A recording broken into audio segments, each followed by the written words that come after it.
teach your family how to treat your wife. Yeah. I know I can be a bit too strict with it, but I'm fine with it because I understand that they were not there. And I'm not talking badly about my family. I'm just saying, like, they were not there when we met, and they will still not be here for the most part.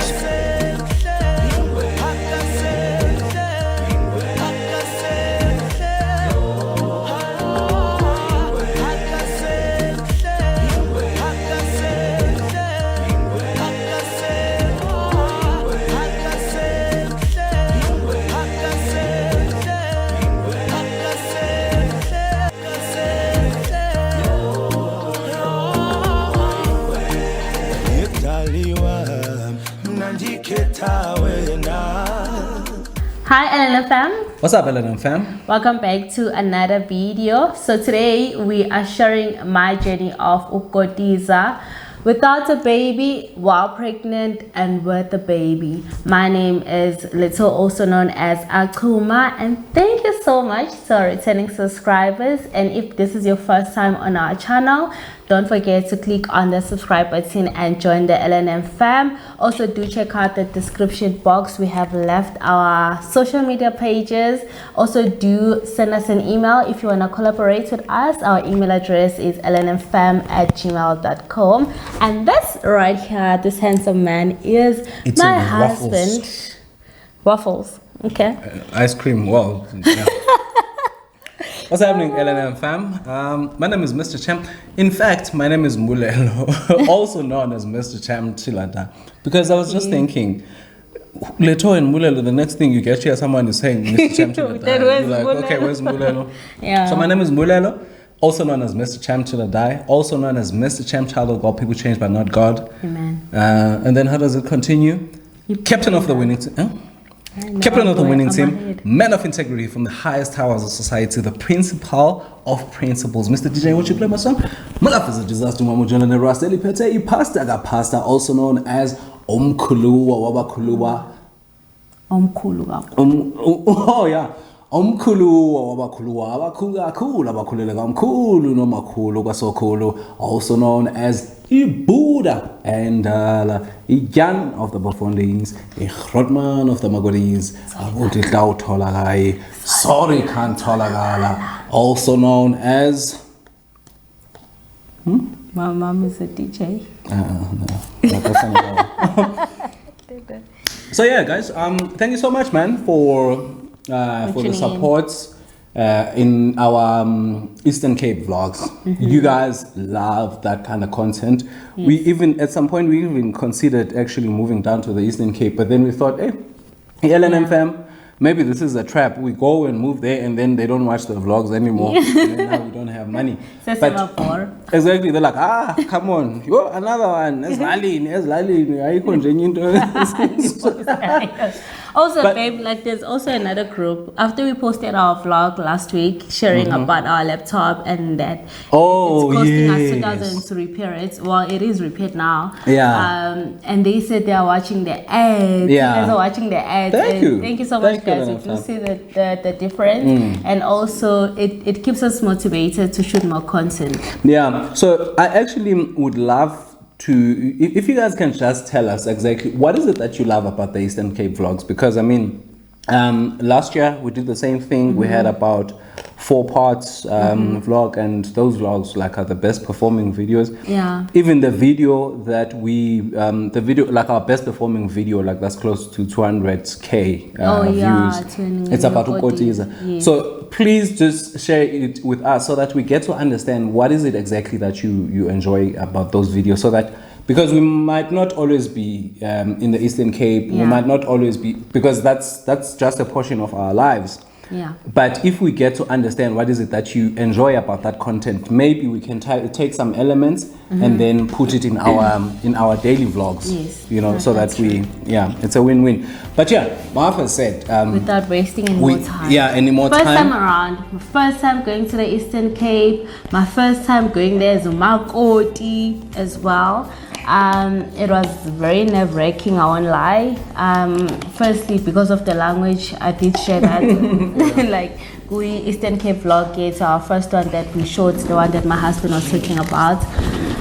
I was nervous, very nervous. So what I did was I tried to prepare myself. It does calm me down, like when I feel like I'm more prepared with any situation, whether it's an exam, first day at work. When I feel like I'm more prepared, that's when I feel like I can relax. So what I did, I bought a lot of groceries because I didn't want to get there. No one asked me to buy groceries or to bring anything to cook, but I just wanted to make sure that, because I knew I was going to be expected to cook, so I made sure that I have things to cook. I don't want to get there and they say, please make us lunch, and there's literally no food in the fridge or in the cupboard. So I prepared myself. I also bought clothes, Makoti. I remember when you were saying, baby, I don't have to buy anything because I have to just wear my own clothes, and then they'll give me clothes because that's the purpose of going to Xhosa. You're gonna get clothes there. Yeah. But I didn't wanna,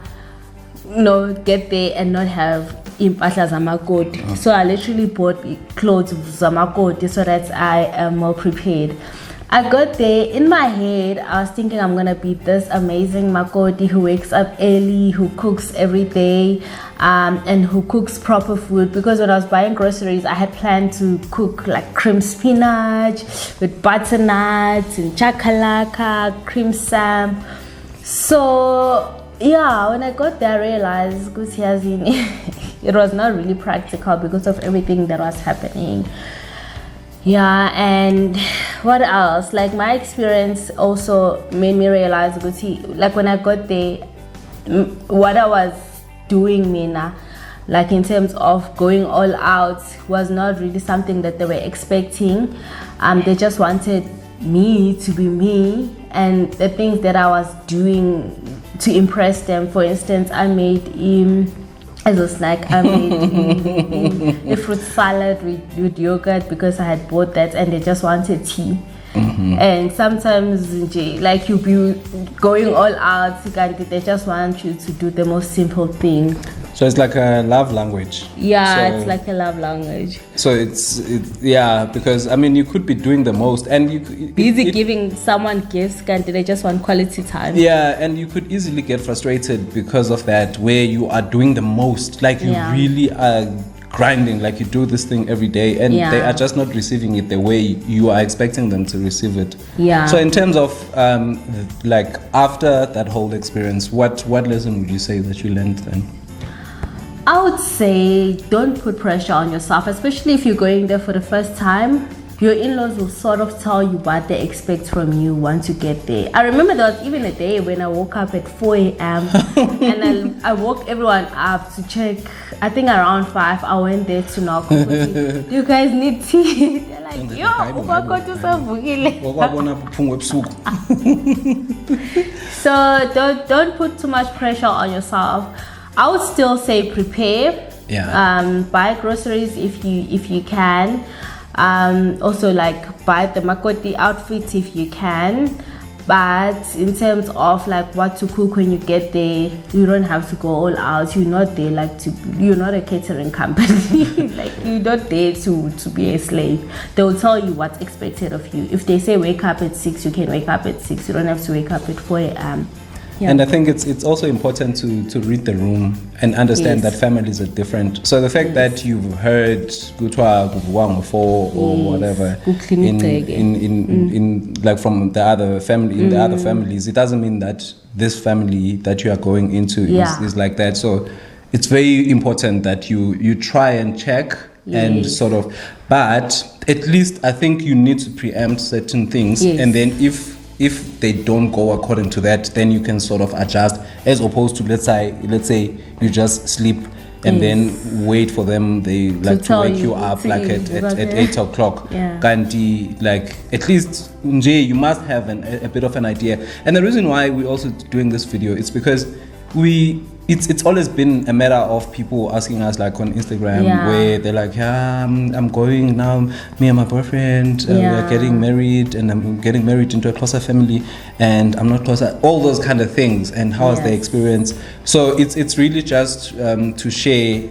And also to kill the nerves, because it's very nerve-wracking going to a family like to your in-laws for the first time can be very elaborate. Which is why people would have like these endless questions. Yes. Yeah. Anyways, second time around. Yeah. Now that's when you are pregnant. That's when I'm pregnant now, and the pregnancy was not like any other ordinary pregnancy. I was given limitations. We have shared on that because I had the stitch. Yeah. So there was a lot of things that I couldn't do during my pregnancy. So going there, I was already feeling anxious because I knew I wasn't gonna be able to perform my Makoti duties to the fullest. So it's sort of, I wasn't sure like how they were going to accept that. Even though I knew whether they accept it or not, I was still not going to put pressure on myself to cope. But still, like I was feeling very nervous. And when I got there, because I wasn't doing much, I did feel guilty. I felt like I was supposed to like make a plan, even though the doctor said don't stand for this long. I felt like I was supposed to make a plan, even when like mom would walk to the kitchen and find me like maybe chopping while sitting down. I would feel so bad. Like I feel like it doesn't look like it's not a good image. So I felt bad, but I had to tell myself that there's a reason I'm doing this, and I don't want to lose another child. And whether they understand or not, it has to be done this way.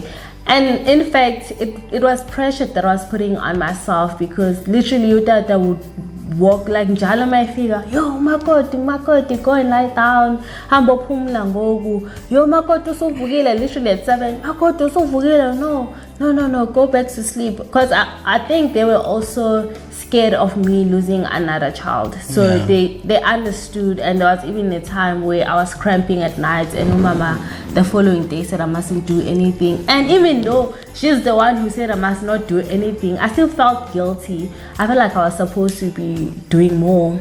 So, and then in terms of lessons from that one, what would you say you learned? I would say relax. You're pregnant, everyone understands. You don't have to put pressure on yourself. Like, I don't know why I did that. I don't know why I was feeling guilty. I wouldn't say everyone understands, but either way, you are the one whether that they understand or not. Yeah, obviously it would be great if they understood, but it's not really gonna change much. Much, because you are the one that understands what the doctor said. So you just need to make sure. Yeah, and also it was just for a few days, so I think I was supposed to relax because they understood. Like I saw that they understood why I was not doing much. It's just that I felt like I should be doing something, like I should be cooking, cleaning. I was literally just cooking. Didn't wash the dishes, didn't clean. The only thing that I did was cook, and I would chop while sitting down. Yeah. And another thing that we don't want to now maybe make it sound like every family is like maybe or every parents is like our parents. Like we always mention that it is a blessing that we have parents that they're so understanding, and we thank God for that, because you find out that, I mean, some would actually prefer that you don't come home if you're not gonna if you're not gonna be able to just sit where you are and not come here. And now we must cater to you. So it really is a blessing. And also I think maybe from my side it also was very important to stand in the gap. I know I'm using Christian or church language. To stand in the gap. Let's say maybe I know they're expecting something, and they probably would love that you do it. And then what I'll do is I'll just jump in. Maybe let's say you need to chop something, and then I'm there, and then I'll just do it so that you don't have to do it. Or you need to make tea, or they want tea, and then I'll just quickly make the tea. But then another thing that I also did was before we even went home, I prepared them and I told them exactly what the limitations were, what they should expect, so that it doesn't come as a surprise. So that also if they're not fine with that, then they can tell us while we are still here. They say, because we're not gonna have Makoti who's not cooking. So I know for a fact that it is our actually responsibility, because it is my family. Therefore, they would receive it more. they'd be more receiving to if it comes from me as opposed to maybe it's coming from her. So I think, gents, it is your responsibility to protect your wife when it comes to being that bridge between your family and your wife, and I think it's gonna be smooth. But look, guys, we're not painting a picture perfect here. Yes. Families are different, and it is a blessing that God actually has blessed us with that kind of family. Even if your wife is not pregnant, it's very important for you to always speak for your wife. Yeah. I feel like it becomes easier because I know, like with anything that I'm not comfortable with, as long as my husband is there and I tell him, and then he'll be able to address it. And I can't think of a time where he didn't take my side. Yeah, you have to take your side, because this is someone Mohlala and I. Yeah. So now, if I'm just for a week, I'm busy deciding with my parents, and then compromising, and then come back, and then for all the other days, like the 360 days, I'm sitting with this person. Also, like, you must just teach your family how to treat your wife. Yeah. I know I can be a bit too strict with it, but I'm fine with it because I understand that they were not there, and I'm not talking badly about my family. I'm just saying, like, they were not there when we met, and they will still not be here for the most part. So babona nje umuntu ubona, and I know what makes it tick and what certain things that I'm not comfortable with, and I'll protect her and say, guys, this one she's not gonna do. I'd rather do it if I can, or it's just not gonna be done. Anyways, that time around, that's now when, with like, the baby, that's the most recent one. Yeah, when I was when we had the baby already. Okay, that time around, that's when we had the baby. We had Lululo, and you guys, we took you guys along. You did watch the vlogs. Thank you for that. Anyways, yeah, it was very difficult. I won't even lie. It was very difficult. I don't know. It doesn't matter how much help is being offered to you when you're with the child. It just feels like it's not enough. You saw, you guys, like on the vlog, Umama was asking, and you know, and it just feels like, I don't know, but I need help. I need help. I don't know. And at the same time, you don't want to say, or something, and it felt like I was doing because Ulula is a full-time job on his own. And now you have to still do your Makoti duties. Like, I'll literally wake up in the morning while I'm making tea. Lulu is up, so I need to make him like, or I need to breastfeed him. After that, I need to quickly wash the dishes. But then Lulu will need breakfast now. I feel like it was me trying to juggle like zonke. And I know some of you are asking yourself, where was your husband? Yeah. You know, at the end of the day, like, I do believe now, at the same time, because you were there, like, I could literally like make the food. I don't think abantu besilisa are wired the same way as us. You literally have to tell them. I think, baby, like, I literally have to tell you, okay,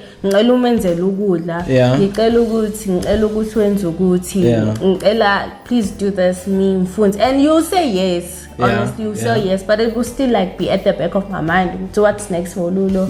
And like, someone needs to change his nappy, someone needs to do this, and yeah, it becomes very heavy, honestly.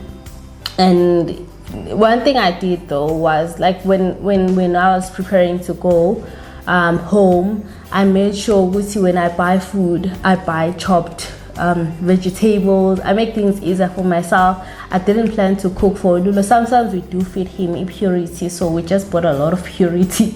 Like, he ate a lot of purity. Just for this next 5 days, that's what you're gonna be eating. Yeah, no, he ate a lot of purity because I wasn't planning to cook for the family and also cook for him on the side, because you have to cook it differently. You can't add this, you have to add that.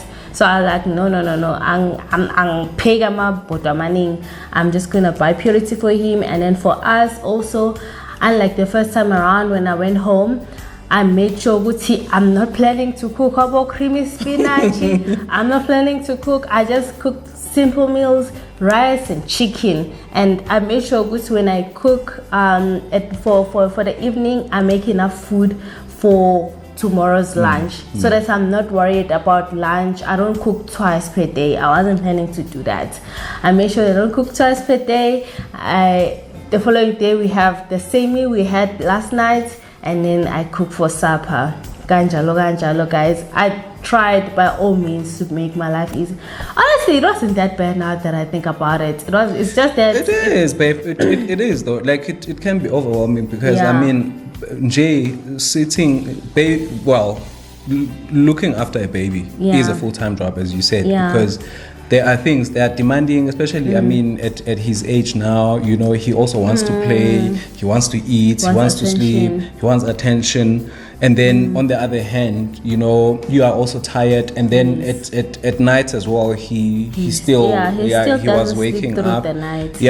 So like you find out that you actually were tired and all those things. So as much as we try and help, but it would not really be enough, because it's like doing two jobs like in parallel. There's the one Ukotiza, which is nayo, it's work, and then there's the baby sitting one, which is also like something quite tedious as well. Like I did struggle to find a balance, like to give Lulu full attention and to also give Makoti duties like full attention or like my all, because I remember there was a time umama ephethe Lulu and Lulu ebefuna and I'm thinking, okay, let me just quickly finish dishing up. At least if I dish up, because I was in the middle of dishing up, and then Lulu woke up, and now I feel bad because I'm thinking so it was very hard to find a balance. I'm guessing you wanna know the lesson. Of course. Yeah. Okay, guys. Like, you know, one thing that I some people might judge me, but I'm thinking next time I go home, especially if we're going home with Lulu, which most likely we'll be going home with Lulu. I'm thinking of bringing our helper, guys. Like, honestly, that's something I know a lot of people will judge me. But it's something that I'm really considering, because there's no award for suffering. Anything that can make your life easy, guys, go for it. I would advise you to go for it. Like, no one will clap hands for you until you were cooking for 4 hours. People will just judge the food afterwards, or not. So please make your life easy. That's really it, guys. You know, so out of the three, which one would you say was sort of easier? I think it was when I was pregnant with Lulu, because I didn't do much, and I think the emotions or the guilt that I was feeling was also unfounded. So I sort of knew that people understood, but it was just like, I think it was just wishful things. It was, hey, I wish I could do this, I wish, because it was my second time around, so we still wanna show them to Makoti, you know. And then the most challenging, I mean, there's no first prize for guessing this one. The one with Lulu. The one was difficult, but you know, one thing, like, I do enjoy going home, and I always give my all, guys. And sometimes I know people will be asking, commenting, like, why must you do this? Why are you a slave? And I always tell people, you know, my husband loves me, and you know, and the family loves me, and if bakuliswe kanjalo, and that's what they expect from Makoti, I don't mind doing it. And I guess that's why the Bible says, husband love your wives, and wives submit to your husband. And I submit to my husband, and it's not an issue, because he loves me and he shows it, and the family loves me, and it's something that's easy for me. I don't even feel like a slave. I know people will be hearing me saying, but it was hard, it was this and that, and then you're thinking, it's sort of, it's that hard, Nandi. I don't know how to explain it, but it's like you enjoy it, it's nice, like Ukotiza, it's nice and it's fulfilling, but at the same time it is hard. and those two, they can coexist, and they do. That's true. So angihlukunyezwa, guys, and no one is forcing me. And if it was a comment lapha ukuthi hey men are this, men what madoda wakotiza wona, I mean, guys, like, I do enjoy going home. Don't forget to tell us what you enjoy the most about the Eastern Cape vlogs and the Ukotizing videos and all those. It would really help us in terms of catering to you guys and also bring those elements into our daily or in our normal vlogs, basically. But with that being said, don't forget to like, comment, subscribe, and click on the notification bell. Make sure that you get... it's coming along nicely. You click on the notification bell, make sure that you get notified every time we post. Love you guys. May your neighbors respect you, Troubles neglect you, family embrace you, and God bless you. We out.